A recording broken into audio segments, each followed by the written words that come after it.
É com alguma emoção que novamente dirijo-vos a palavra depois de talvez uns 6 meses em que não preguei aqui na igreja, já tinha algumas saudades e confesso que estranhamente hoje também há algum nervosismo. Não sei se é de falta de treino, se é de ter uma máscara à minha frente entre mim e vocês, se é de no relógio já devia ter terminado e estamos a começar. A mensagem que tenho para trazer-vos hoje precisa realmente de alguma explicação para ser entendida, mas eu penso que será útil. Eu sei que uma das perguntas que me têm feito sempre é como é que aquilo está? Estando eu no HBA, num serviço de urgência, a atender pessoas vítimas desta pandemia, as pessoas perguntam muito sobre isto e querem saber como é que as coisas estão e se calhar eu podia-vos contar um bocadinho nestes últimos meses o que é que eu tenho feito. Então pensei em trazer-vos algumas coisas que tenho feito, que têm acontecido nestes últimos meses. A primeira delas é esta. Uma das coisas que eu fiz neste tempo foi realizei um sonho. Eu tinha um sonho de tocar viola. Eu sei que o Zé Pedro também tem esse sonho de tocar viola um dia, não é? Eu no Natal ofereci-me a mim próprio uma viola e comecei a tocar. Então aproveitei este tempo de pandemia para aprender a tocar. Neste momento consigo tocar já 1/3 do psaltério. Já consigo tocar, já é bom. O meu louvor agora ganhou outra dimensão. Foi uma das coisas que eu fiz neste tempo, realizei um sonho. Acho que é importante nós realizarmos os sonhos. Outra coisa que eu fiz neste tempo foi aproveitar uma oportunidade. Havia lá uns patins em casa. A sua dona, a Adriana, trocou os patins para a sela do cavalo. Fez muito bem, ela monta muito bem. É uma excelente cavaleira. E tenho lá uma outra filha em casa que é uma excelente patinadora, a Beatriz. Então, a Beatriz tornou-se a minha personal trainer e ensinou-me a andar de patins em linha. Não sei se aqui alguém anda de patins em linha, ou talvez uma pergunta de maneira diferente. Alguém com mais de 40 anos aqui anda de patins em linha? Ela ensinou-me a andar de patins em linha, não sei se estão a ver o filme. Patins em linha cor-de-rosa, proteções cor-de-rosa, e eu no parque da cidade de Loures a aprender a andar de patins. A minha personal trainer não me deixou cair, não me magoei, e neste momento também posso dizer que já sei andar de patins em linha. Aproveitei uma oportunidade. E há oportunidades todos os dias na nossa vida também, que devemos de aproveitar. Outra coisa que eu fiz foi voltar onde fui feliz. Conhecem aquele termo, nunca voltes onde foste feliz? Não percebo bem a lógica disso. Percebo, mas não quero perceber a lógica disso. Voltei a fazer surf. Uma coisa que fiz quando era criança, quando era adolescente. E foi uma coisa que eu fiz também neste tempo de pandemia, voltei a fazer surf. Claro que neste momento as ondas apanham mais a mim do que eu apanho as ondas, mas foi divertido à mesma. E portanto vou continuar a ver se consigo apanhar melhor as ondas. Outra coisa que eu fiz neste tempo, que vocês querem saber, neste tempo de pandemia, foi isto. Corri, não é novidade, que eu falo sempre das minhas corridas, e posso-vos dizer que este culto é feito durante a corrida. Não há altura melhor do que na monotonia de uma corrida em que temos que andar e sofrer a nossa respiração e dar o máximo de nós, o nosso oxigênio do cérebro vai aumentando e vai-nos fazendo pensar. E este culto é praticamente feito todo a correr. E usei também o ginásio lá montado em casa para fazer um bocadinho mais de exercício físico. Outra coisa que eu fiz também foi isto que aqui está, que alguns irmãos sabem o que é. Eu participei no SAL, o Seminário Adventista para Leigos, e neste seminário nós tínhamos um projeto para fazer. Nós só tivemos 2 aulas presenciais, o resto foi tudo online, e o meu projeto foi fazer um aplicativo, que já está na Play Store, com estudos bíblicos. Este aplicativo tem os estudos bíblicos habituais, feito em modo de perguntas e respostas. É feita uma pergunta com 4 opções e a pessoa vai respondendo e vai passando por todos os estudos bíblicos. Tem também a opção de falar com o instrutor e eu recebo em mensagem tipo WhatsApp a pessoa do outro lado que queira fazer alguma pergunta. Já tive algumas experiências interessantes sobre isto, mas foi uma das coisas que aproveitei o tempo para fazer neste tempo de pandemia. Outra coisa que eu fiz, a Vânia há uns tempos partilhou connosco um material que era o Bible Plan, que é um aplicativo também no telemóvel, que no fundo é só renovar aquele estudo da Bíblia acompanhado pelo Espírito de Profecia, pelo Ellen White, em que apresenta todos os dias um esquema do que é preciso ler. Essa é a melhor maneira que eu gosto de estudar a Bíblia, lendo a Bíblia acompanhado pelo Espírito de Profecia. Voltei outra vez a fazer o plano e estou a avançar no plano e isso também tem sido bom para manter a minha mente nivelada, calibrada neste momento de pandemia. Se vocês acham que eu ia falar de Covid, não vou falar. Mas podem ligar a televisão logo à noite que devem falar sobre isso. Hoje não vos vou falar de Covid, mas vou-vos falar de outra coisa. Neste tempo de pandemia também tive a oportunidade para estudar um bocadinho mais sobre o cérebro. Vocês sabem que eu gosto muito do cérebro, gosto muito de estudar sobre isto. Ainda um dos últimos cultos que eu trouxe foi que as hormonas influenciam no nosso funcionamento cerebral. E hoje trago-vos também um tema sobre o estudo do cérebro. E por isso preciso da vossa capacidade também intelectual para entender aquilo que eu vos vou dizer. Eu hoje vou falar sobre memórias e emoções. Memórias e emoções. É sobre isto que vamos falar esta manhã. Precisamos de algum tempo para entender aquilo que tenho para dizer e talvez começar por esta ilustração. Posso-vos dizer que muito deste estudo está baseado no brilhante psiquiatra Auguste Cury. Ele tem apresentações fabulosas. E esta imagem eu trouxe numa apresentação dele. Imaginem esta família lá em casa. O pai está sentado no sofá, na caixa do nada. Os homens sabem o que é isso, a caixa do nada. A ver um filme qualquer que está a dar na televisão. Pode ser um filme policial, com uns tiros à mistura. E está a ver o filme. A esposa está sentada no outro lado do sofá, de pernas cruzadas, a consultar o seu telemóvel, a ver o Instagram, a ver fotografias que as amigas põem e a ficar frustrada porque não tem um corpo igual ao delas, e a ver os sítios onde elas estão e ficar frustrada porque não está no sítio onde elas estão, e a ficar cada vez mais irritada.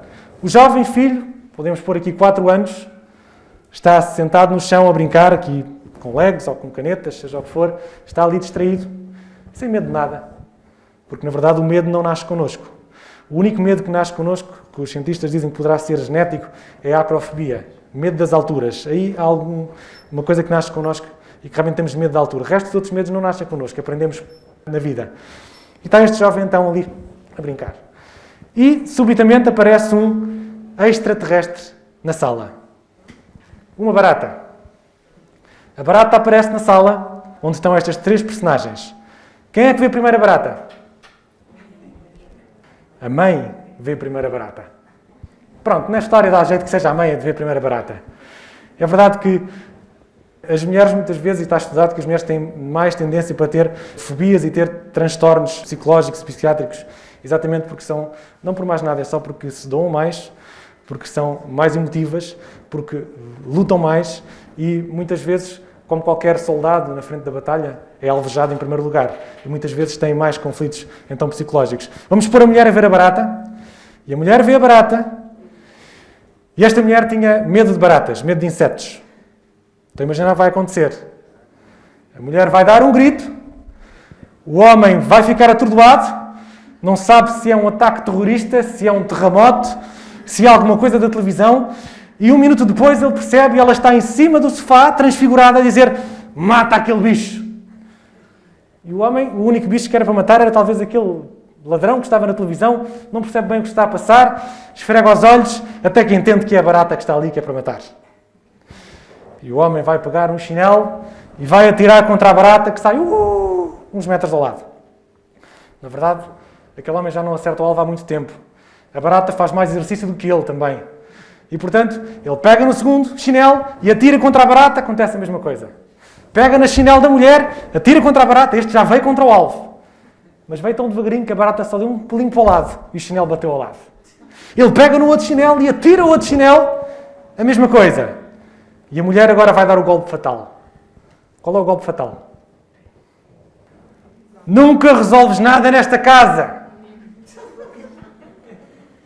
É sempre a mesma coisa. Conhecem este golpe fatal? Quando nós estamos numa situação de tensão, quando a mulher está fechada naquela janela killer, que já vão entender o que é que isto quer dizer, é nesta altura que nós dizemos as maiores aberridades uns para os outros. E deixem-me dizer-vos uma coisa. Os amigos podem nos magoar, mas só os familiares nos podem trair. Entendem o que eu quero dizer? Ou seja, é exatamente com os nossos familiares, com aqueles que estão mais próximos de nós, são aqueles que mais nos ferem. E este homem ouve aquilo, e agora ele próprio entra numa janela killer, e agora o objetivo é matar a barata, é um objetivo de vida ou de morte. Vocês já viram algum homem atrás de uma barata? É uma coisa estúpida, não é? O homem vira ao sofá e pega na vassoura e faz 30 por linha para matar aquela barata, porque aquilo agora é o objetivo de morte, matar aquela barata. De vida ou de morte. Ao final de 10 minutos, a barata morre de stress. Não aguentou aquela situação. O stress mata, sabiam? Baixa a nossa imunidade e apanhamos todo tipo de doenças físicas e psicológicas. A barata morre de stress. A mulher olha para o seu marido e diz: tu és o meu herói. O marido enche o peito e diz: meu amor, Eu sempre te protegerei. E foram felizes para sempre, até que outra barata apareceu no ambiente. E a barata pode ser uma frase maldita, um problema financeiro, uma discussão por uma coisa estúpida. É outra barata que apareceu no ambiente. Mas falta-nos um personagem. Qual é o personagem? A criança, que não tem medo de nada, mas que assistiu a tudo, que viveu aqueles momentos de tensão. O que é que acham que vai acontecer com a barata? A barata nunca mais vai ser uma barata. Vai passar a ser um Tiranossauro Rex. Houve um medo que se instaurou naquela criança, com aquilo que ela viu, com aquilo que ela sentiu, que é inexplicável. É sobre isto que nós vamos falar hoje, sobre memórias e o que elas fazem no nosso cérebro. Para a introdução, memória genética. A memória genética começa ainda dentro da barriga da nossa mãe, quando nós temos 4 meses.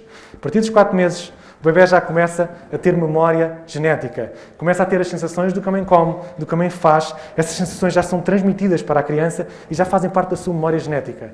Por isso, é tão importante nós pensarmos o que é que a mãe experimenta nesta altura. E a memória genética está estudado que vai até aos 4 anos.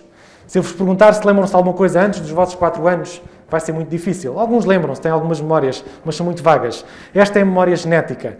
É a memória, então, dos primeiros tempos, desde os 4 meses, dentro da barriga da mãe, até aos 4 anos. A partir dos 5 anos, surge outro tipo de memória, chama-se a memória existencial. Essa é a memória que vai desde os 5 anos até ao fim da nossa existência, até à morte. Esta é a memória existencial. Tudo aquilo que nós vivemos vai ficando memorizado na nossa cabeça e vai ficando consolidado enquanto dormimos. O sono entre as 2 e as 5 da manhã é um sono que muitas vezes serve para reorganizar as memórias. Para aquilo que se aconteceu no dia, que está na memória de curta duração, passar para a memória de longa duração e fazer parte de nós, fazer parte da nossa personalidade. O que é que passa para a nossa memória? Passa coisas ricas em emoções. Claro que nós não vamos conseguir registrar tudo na nossa vida, mas aquilo com um cunho emocional grande é isso que vai passar para a nossa memória, é aquilo que vai fazer parte do nosso caráter. As memórias com mais emoção. Ainda há um outro tipo de memória, um terceiro tipo de memória, que é a memória do uso contínuo. O que é esta memória? Não é nada especial, é só uma vertente ali da memória existencial, é aquela memória daquelas coisas que nós fazemos várias vezes por dia e que passam a ser automáticas. A memória do uso contínuo, uma memória automática. Por exemplo, quando nós aprendemos a conduzir, alguém nos diz tem que pôr o carro em ponto morto, depois dá a chave, põe o pé na embreagem, engata a primeira, destrava o carro, levanta a embreagem, carrega no acelerador. Até eu tive dificuldade em dizer-vos como é que isto se faz, porque eu já faço isto automaticamente. Ninguém, quando pega num carro agora, lembra-se do que é que tem que fazer. Faz simplesmente. Ninguém, quando pega no carro, pensa, bom, eu para chegar a casa tenho que virar à rotunda, depois a casa amarela à esquerda. Ninguém se lembra disto. Já é uma memória automática que está na nossa cabeça e que nós fazemos sem pensar. É a memória do uso contínuo.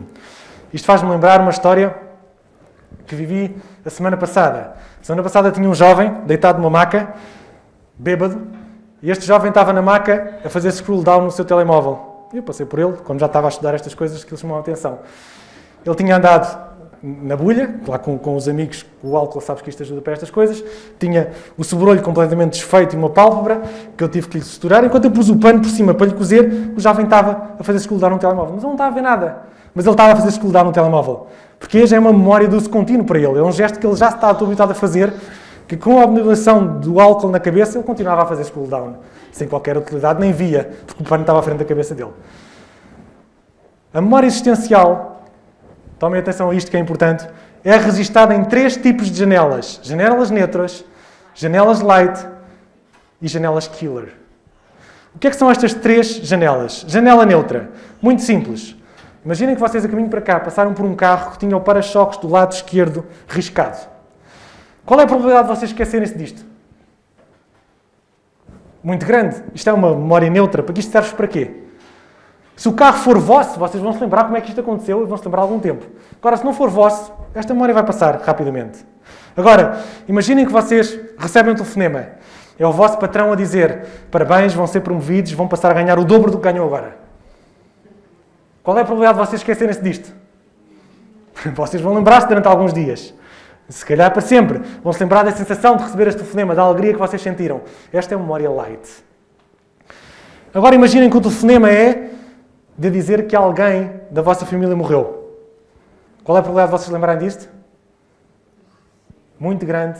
Deixem-me dizer-vos que é muito maior. As janelas killer têm um duplo poder de apreensão. São chamadas duplo P. Têm poder sobre as janelas light, ou seja, as memórias negativas, as janelas killer que nós vivemos durante o dia, têm um poder de nos aprisionar maior do que as janelas light. Eu vou-vos dar um exemplo.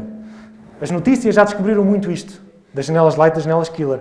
Imaginem que alguém vem com o seu carro, trava a fundo e consegue travar antes da família dos patinhos passar à frente do carro. Os noticiários vão lá, espetáculo, este homem conseguiu parar o carro a tempo para não matar estes patinhos. Acham que isto vai acontecer? Acham que alguém quer fazer esta notícia? Não, esta notícia não interessa. Agora, se o homem atropelar os patinhos todos, vão ver lá os jornalistas a caírem. A publicidade, as notícias, têm feito o desfavor à humanidade de trazer tudo o que é janelas killer, porque sabem que tem um valor maior de ficar na nossa cabeça. E elas querem é que fique na nossa cabeça, elas querem mais tempo de audiência. Então trazem muitas janelas killer para a nossa vida. Trazem muitas notícias que não interessam a ninguém, mas que sabem que vão fixar a nossa mente e que vão nos aprisionar. Janelas killer, duplo P. É importante nos lembrarmos das janelas light e janelas killer daqui para a frente. Existe então um fenómeno na nossa cabeça chamado fenómeno RAM, Registro Automático da Memória. Ou seja, vocês podem controlar o vosso pensamento?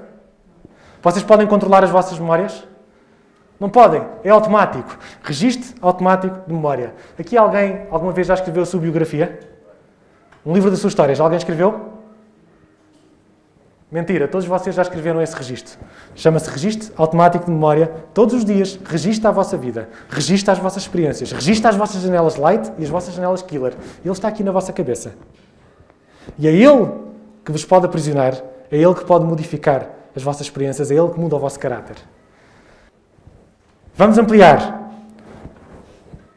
Na minha mente, eu devo ser o piloto. Certo? Chamem-lhe o que quiserem. Autodomínio, vontade própria, decisão. O meu eu, o meu psicológico, o que me faz eu decidir, a capacidade que eu tenho de decidir, deve ser eu que devo mandar na minha mente. Correto? Agora, existem 4 pilotos da memória, 4 copilotos da memória que interferem no nosso cérebro. Estes 4 copilotos, eu já vos vou explicar o que são, mas antes vou-vos dar uma ilustração que vocês vão entender o que é que eu quero falar esta manhã. Este é o voo da Germanwings 9525 de 2015. Com certeza eu vou falar nisto, vocês vão se recordar. Porque foi uma memória killer. O copiloto deste voo aproveitou que o piloto saiu, fechou a porta, alterou a rota do avião e espetou com o avião nos Alpes franceses e matou 150 pessoas. Recordam-se disto? Este homem vivia em depressão e, para além de depressão, ele era psicopata, ou seja, não sente a dor dos outros. O piloto, quando saiu da casa de banho ou ainda na casa de banho, percebeu que alguma coisa estava mal. O avião estava a perder altitude. E ele vem para a porta e começa a bater para criar a porta. A porta não foi aberta. As portas estão preparadas para não ser abertas por causa de algum terrorismo que possa haver dentro do avião. Este avião acabou por se espinhar. O piloto a bater à porta, a tentar entrar sem conseguir entrar porque quem mandava era o copiloto. E isto acontece no nosso cérebro muitas vezes. Quem manda nos momentos de tensão, muitas vezes são os copilotos. Não é o piloto. Querem conhecer os copilotos? Vou-vos apresentar os copilotos. Primeiro copiloto do nosso cérebro. Chama-se gatilho da memória. Eles são 4. Este é o primeiro. O que é o gatilho da memória? Quando eu estou a falar com vocês, o vosso copiloto, gatilho da memória, está a trabalhar a uma velocidade vertiginosa. E deixem-me dizer-vos que estes copilotos são muito necessários. Sem eles nós não éramos homo sapiens, não éramos pensantes, éramos apenas seres biológicos, seres que atuavam por instinto como qualquer animal. É por causa destes 4 copilotos que nós também somos seres pensantes. Este piloto gatilho da memória está a fazer com que, enquanto eu falo com vocês, a vossa memória está a ir buscar várias coisas, a conjugação dos verbos, ideias, imagens, para poderem entender o que eu estou a falar. Pessoas que já estudaram um bocadinho mais este assunto, se calhar vão compreender melhor, têm mais gatilhos. Pessoas que estudaram menos vão ter mais dificuldade. O gatilho da memória é muito importante para entender aquilo que nos estão a dizer. E esta imagem acho que transcreve um bocadinho, que é várias imagens, várias janelas. O gatilho vai abrir várias janelas no nosso cérebro para nós podermos compreender aquilo que se passa ao nosso redor. Este é o primeiro copiloto, muito importante. O segundo é as próprias janelas light e killer são copilotos no nosso cérebro. Nós precisamos dele, precisamos destas janelas killers e das janelas light, principalmente as janelas light, não é? As killer dispensávamos, mas existe este copiloto que vai gerir as janelas do nosso cérebro. O outro copiloto chama-se âncora da memória. O que é a âncora da memória? É as janelas vão sendo abertas e nós vamos pondo uma âncora naquilo que queremos. Ou vamos pôr uma âncora naquela imagem que nos está a fixar mais. Há pessoas, por exemplo, que têm uma âncora muito aberta. Ou seja, conseguem pensar várias coisas ao mesmo tempo, conseguem ter várias ideias, vários projetos e depois não realizam nada. Conhecem dessas pessoas? São pessoas que têm âncoras muito abertas, não se conseguem fixar em nada.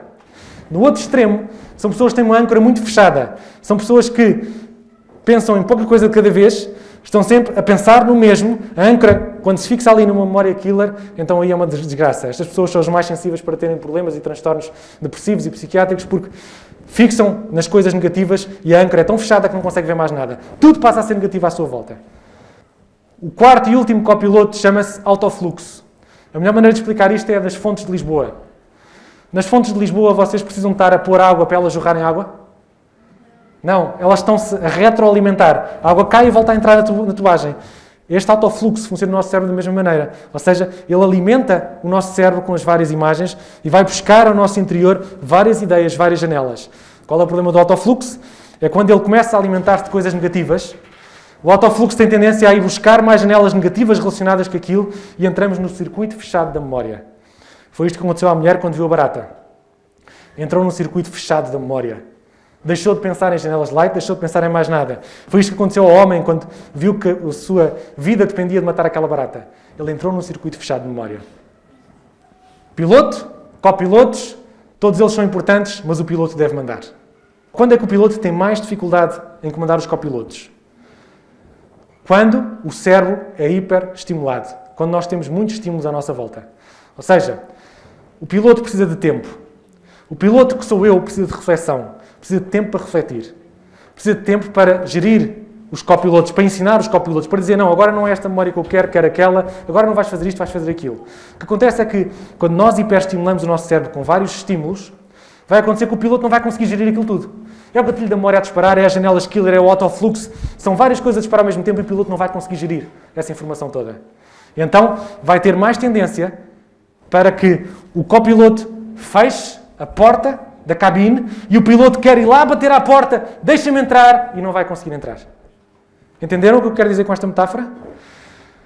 Uma das coisas, sem dúvida, que vocês sabem que está a influenciar a mente de hoje em dia é o mundo digital. Eu já falei sobre isto, não quero bater no ceguinho outra vez.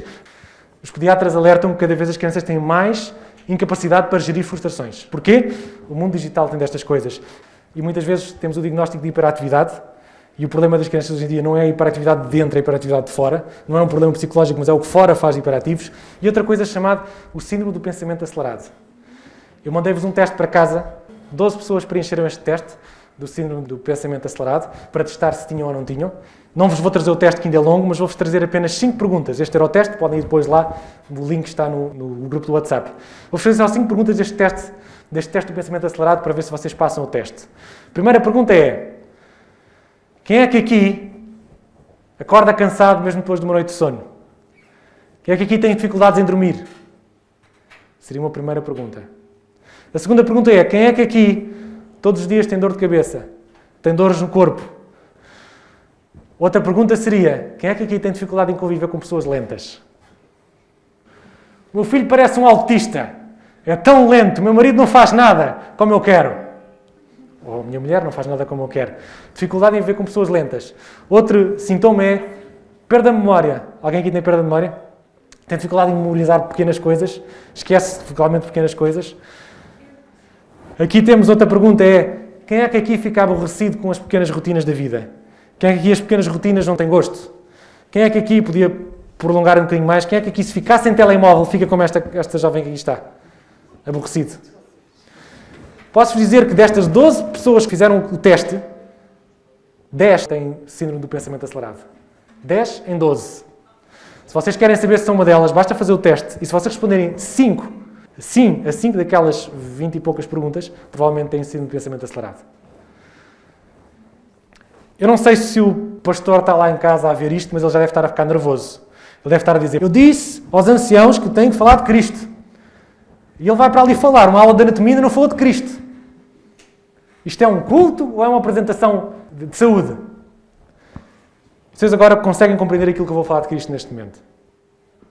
É que eu podia dar nome a este culto da seguinte maneira: o maior criador de janelas light. quem é que eu estou a falar? De Cristo. Mas se eu desse este título, vocês não iam saber o que era sem eu dar uma explicação antes. O maior criador de janelas de light. E vejam se isto não é verdade. Este homem teve a inteligência emocional, teve a capacidade de gerir o seu piloto de maneira a que tudo à volta não interferisse. Façam uma revisão comigo. Jesus, vocês são pobres? Eu sou pobre? Ele era mais pobre que todos nós. Nasceu na estrebaria. Seria esta uma janela killer? A pobreza? Poderia ser. Logo nos seus primeiros anos de vida teve que fugir. Imaginem o que é aquela criança a viver aquelas emoções, ansiedades dos pais a fugir para o Egito. Mais uma janela killer. Jesus teve que trabalhar duro na carpintaria do pai. Não foi fácil para ele, com certeza. Jesus foi vítima de bullying em criança. Os outros não o compreendiam. Vítima de bullying dos seus irmãos mais velhos, que não o aceitavam. Foi vítima de maus tratos pelos seus discípulos, que quando ele precisava de mais, eles estavam a dormir, que não o compreendiam, e teve a morte mais atroz. Diga uma coisa, será que Jesus não tinha razões para ter memórias killer? Claro que ele tinha razões para ter memória killer. Era de esperar quando este homem, aos 30 anos, começa a falar na sociedade, era de esperar que este homem fosse angustiado, nervoso, tenso, que transmitisse todas aquelas janelas killer que ele viveu. Mas não é isto que nós vemos. Não é este Jesus que nós conhecemos. O que nós conhecemos é um Jesus que só transmitia janelas light. Naquele momento de tensão em que a mulher adulta é trazida e vem dizer apedreja, vamos apedrejá-la, Jesus teve a inteligência emocional, Jesus teve o seu piloto, conseguiu mandar nos copilotos e dizer e ter aquela saída que nunca ninguém alguma vez teria. Quem tiver pecado lança a primeira pedra.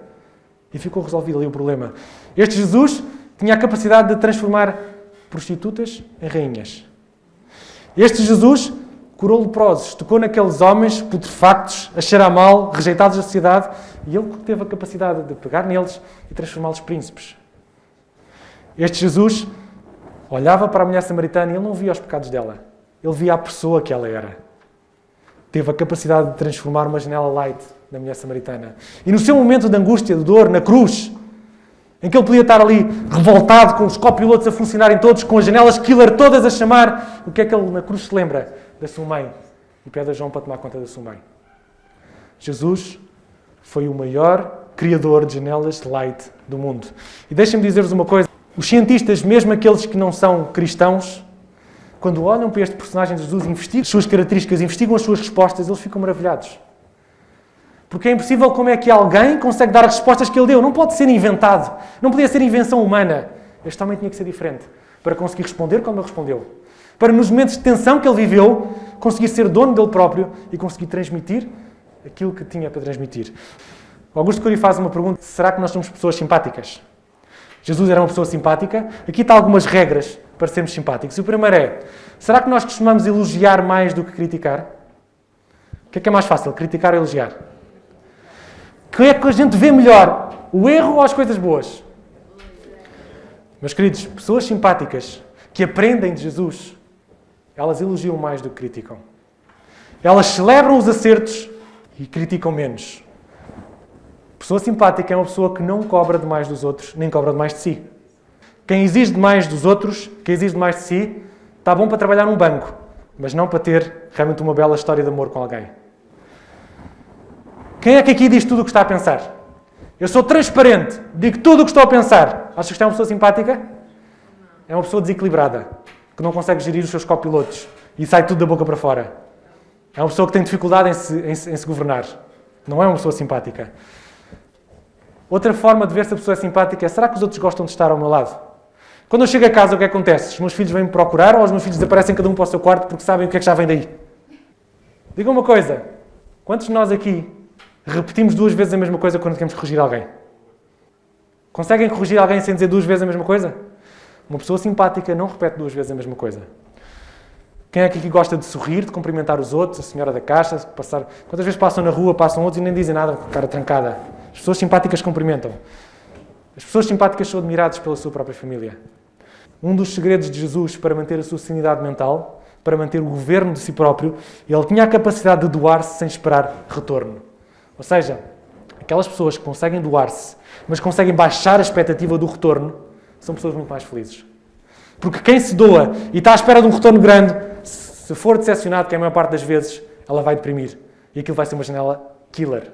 Portanto, se eu quero uma janela light, eu preciso de me doar mais e esperar menos.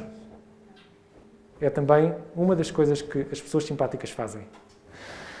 Claro que vocês estão a lembrar, Jesus foi só janelas light, mas eu lembro-me que uma vez ele expulsou os cambistas do templo. Lembram-se logo disto, não foi só janelas light. Ele passou-se naquele dia e expulsou aquela gente toda. Se vocês forem ler bem o que Ellen White diz sobre aquela história, vocês vão perceber. O resultado final daquilo, vocês vão entender. Mas eu sei que vocês vão buscar esta história e há uma outra que eu gostava de vos trazer, que é o método sanduíche. Lembram-se do método sanduíche? Quando falámos do Apocalipse, da forma como Jesus corrigia as igrejas, eu foquei este aspecto, que é qual é a melhor maneira de corrigir alguém, quando nós o precisamos de fazer. Não pensem que temos que corrigir toda a gente. Não pensem que temos que andar sempre a corrigir, em primeiro lugar. Ninguém muda ninguém, como se costuma dizer. Nós temos a capacidade de piorar os outros, não de melhorar. O Espírito Santo consegue mudar alguém, nós não conseguimos. Não pensem que temos que mudar o mundo e que temos que mudar tudo à nossa volta. Parem de cobrar isso. Agora, quando nós temos que apresentar alguma repreensão, o método sanduíche funciona da seguinte maneira.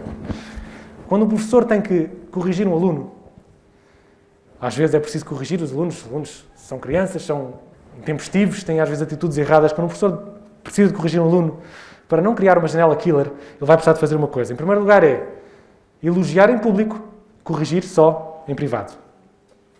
Imaginem que o aluno vai ao quadro e erra na pergunta. Janela killer. Outra vez, João, erraste outra vez no problema, tu não estudas, tu não fazes nada. Isto seria uma janela killer. Agora, o professor poderá corrigir o aluno com uma janela light. E como é que ele faz isto? João, eu tenho orgulho que tu sejas meu aluno. Gosto muito, seria diferente esta classe sem ti. Com certeza que tu tens potencial. Precisas de estudar esta parte. E com certeza vais ser na vida aquilo que tu queres ser. Viram a diferença? Aquela resposta intempestiva cria uma janela killer e a criança não vai se lembrar de mais nada. O circuito vai fechar, ela não vai ouvir mais nada e ela vai traumatizar.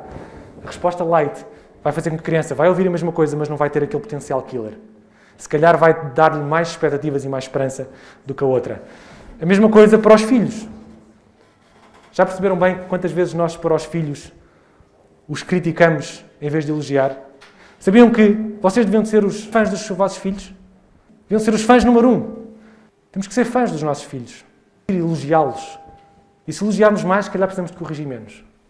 Os casais, quantas vezes janelas killer nos casais? Não sei porque é que estou casado contigo até hoje. Fazes nada direito, é sempre a mesma coisa. Já há 50 anos atrás tu fizeste isto e aquilo. Precisamos de celebrar os acertos e precisamos de rejeitar a crítica, de tirar a crítica. Precisamos de aprender mais como Jesus fazia. Como Jesus criava janelas de light nas pessoas. Precisamos de aprender mais deste Jesus. Precisamos de largar o nosso orgulho e viver de outra maneira. Gostaria de vos trazer só, título de brincadeira, mas imaginem as personagens que Jesus escolheu para ser seus discípulos. E vamos analisar psicologicamente estas personagens. Pedro. Podíamos dizer da personalidade de Pedro. Pedro era um jovem, casado recentemente, e era impulsivo ao máximo. Daquelas pessoas que primeiro faz e depois é que pensa. Levava tudo à frente. Talvez seja daqueles alunos que os professores querem ver quilómetros de distância das suas salas. Ninguém quer um aluno destes. Podíamos pegar no outro aluno, João. Aqueles que dizemos que é o discípulo do amor. Se olharmos bem, este João era capaz de ser um bipolar. Num dia era amor, no outro dia vamos deixar fogo do céu e queimar esta gente toda que não te aceita. João tinha também problemas com os seus copilotos. Podíamos pegar no outro, Tomé. Tomé acreditava na teoria da conspiração, duvidava da sua própria sombra. Não devia ser fácil lidar com Tomé. Se pegarmos em Mateus, por exemplo, Mateus, se fosse hoje em dia, se calhar estava preso pela Operação Lex, por seu passado duvidoso. Judas, talvez Judas fosse o mais equilibrado deles todos. Psicologicamente seria a pessoa mais equilibrada. Seria com mais capacidade. Mas que também tinha um problema de gestão de emoção. Porque não conseguiu resolver os seus fantasmas. Não conseguiu perceber o que Jesus lhe estava a transmitir. Para terminar, gostava de dizer que, nos últimos momentos da sua vida, reparem o que é que Jesus quer transmitir aos discípulos. Jesus tinha todas as razões para ter janelas killer naquela noite. Ele sabia que iria ser traído.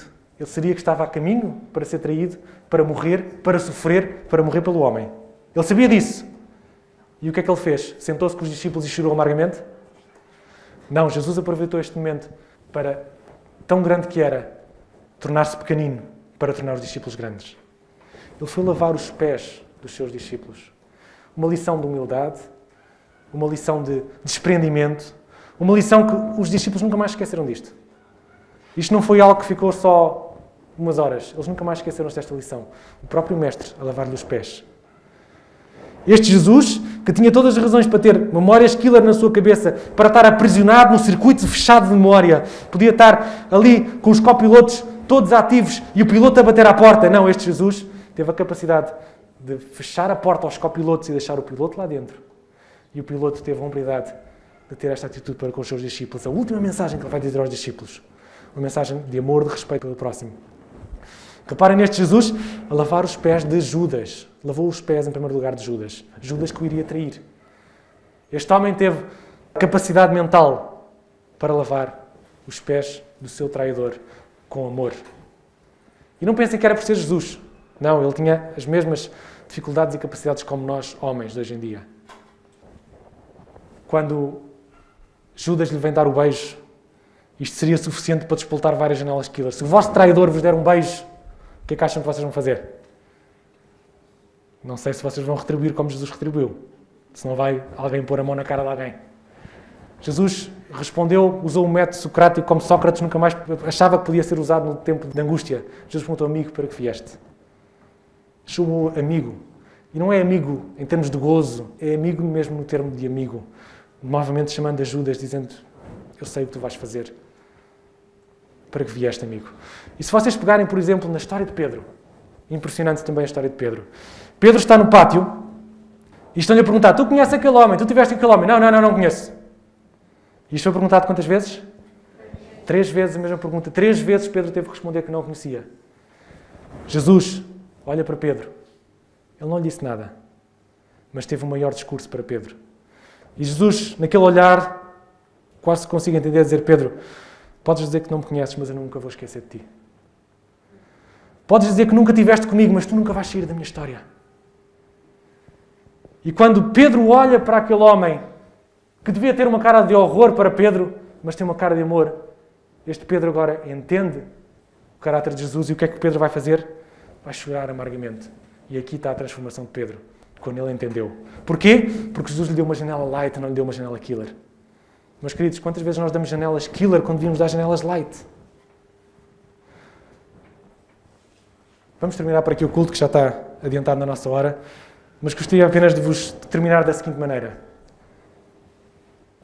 Esta informação que vos dei hoje, informação científica sobre a memória, serve apenas para nós podermos admirar ainda mais Jesus. Para nós podermos ver Jesus à luz da ciência, digamos assim, daquilo que é possível, e ver como este homem fazia com a sua janela light. E isto faz-nos outra coisa, que é: nós queremos ser como ele. Nós já queremos ser como Jesus já há muito tempo. Muitas vezes esquecemos deste aspecto, de como Jesus era, a criar janelas light. Possamos esta manhã olhar para Jesus também neste âmbito, nesta vertente, nesta forma de criar janelas light, e possamos criar janelas light também àqueles que estão ao nosso redor. Que o Senhor nos abençoe.